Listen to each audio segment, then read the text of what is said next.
Yasi Pressman binuko ng isang netizen matapos na mataan na sumakay sa sasakyan ni Coco Martin. Sa isang Instagram post ng aktres at Rolling in It host na si Yasi Pressman, ito ay patungkol sa Mental Health Awareness Month. Ayon sa post or short video clip ng aktres, "But I do hope the awareness doesn't stop today.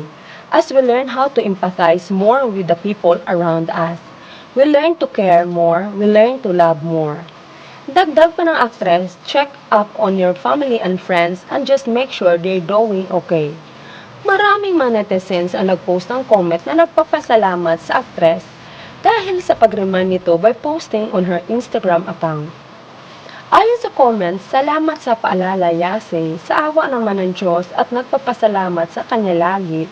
Okay naman at nasa mabuting kalagayan naman lahat ng mga friends ko, relatives at especially ang pamilya ko dito at dyan sa Pinas.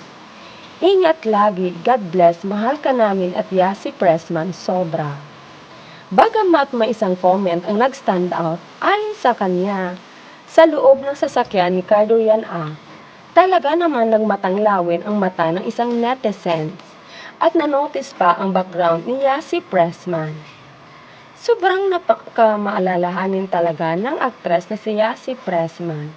At ayon sa mga netizen, yun ang reason na marami ang nagmamahal sa kanya.